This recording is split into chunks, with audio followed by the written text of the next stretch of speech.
You are listening to 13 Past Midnight with Steve Stockton.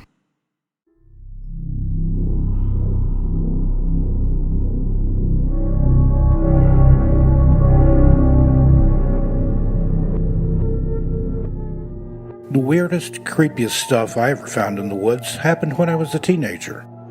I'd only been driving a few years and had an old 71 Chevrolet Impala. It was a road boat and gas guzzler for sure, but I loved to get out at night and drive around by the moonlight. There was an abandoned subdivision tract I'd found during my ramblings, and I decided to go back one night and check it out. There were no houses, only what seemed like miles of paved road that went far back into the hills. The original developer had gone bankrupt, which is why it was left in the state it was in. All the building lots long since overgrown with brush and sapling pines. On this particular night, I found that the furthest extreme of the paved road had been blocked by a fallen tree.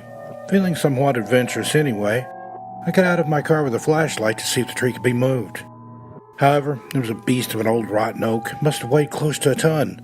There was no way I could move it by myself. Deciding that I wasn't finished exploring for the night, I decided to lock my car and go ahead on foot. I figured since the road was blocked, I was safe as there would be no one else in the area. After about a half of a mile, the pavement stopped, and I continued on and up the gravel road leading up the steep hill. Sallied forth, undaunted, happily stomping along in the gravel while enjoying the noise it made as it crunched beneath my boots. At the top of the hill, the gravel road ended as well, and now the road became nothing more than a rutted path through the high weeds and briars, with huge trees flanking either side. I was still feeling adventurous and decided to press on, determined to see how far I could go and where I would eventually end up. Farther along the footpath, it curved sharply to the right. At the corner where it curved, I was playing my flashlight over the woods when the beam suddenly struck something out of the ordinary. On the slope of a short, steep bank, someone had fashioned a crude arrow shape out of some logs and branches of varying size. It looked too perfect to be random, so I was sure it was some kind of trail marker. I debated for a few seconds, then decided to abandon the path and see where the primitive trail marker led. At the crest of the bank where the arrow pointed, I found another narrow but well-worn-looking path which led deeper into the woods. I forged ahead, enjoying the adventure and solace that comes with being out in nature at night. The path twisted and turned a bit, but was leading uphill to the top of a ridge. When I arrived at the top after a good half hour of hiking, I thought I would perhaps be met with a vista overlooking the city or the nearby lake. Instead, what I found made my blood run cold. Where the ground leveled out, in a fairly large clearing, was a gigantic upside-down pentagram made from carefully arranged logs. I mean, this thing was huge. There were other logs set up outside the circle of this pentagram, reminding me of altars.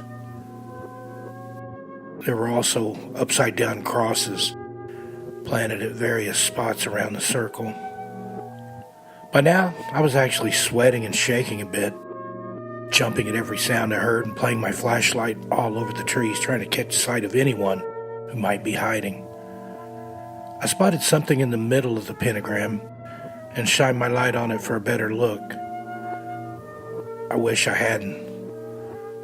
It turned out to be the remains of some large bird, perhaps a duck or a goose, which had been burned.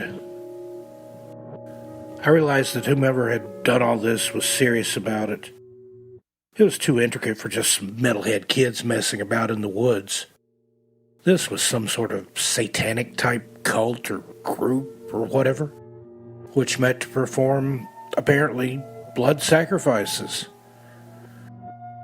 I decided it was high time to get out of there and started moving as fast as I dared back through the woods. After what seemed like forever, but was only a few minutes, I arrived back at my car, only to find, written in mud across my windshield, was a single word: beware.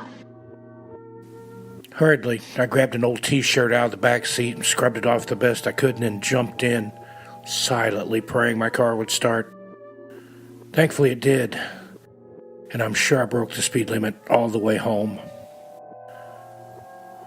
I've never shared this experience with anyone, and I never went exploring anywhere near the derelict subdivision or surrounding woods again. It still frightens me to this day to even think about what might have happened if I'd shown up on the wrong night or at the wrong time and happened across these people and their evil practices in the woods. I still have a sense of adventure, but I learned some very valuable lessons that night. Never go exploring alone, and if you do, at least let someone at home know where you're going. And also, realize that there are some things which are better left alone. People that do things in secret, hidden out of sight, do so for a reason. As the crudely written message on my car windshield stated, "Beware."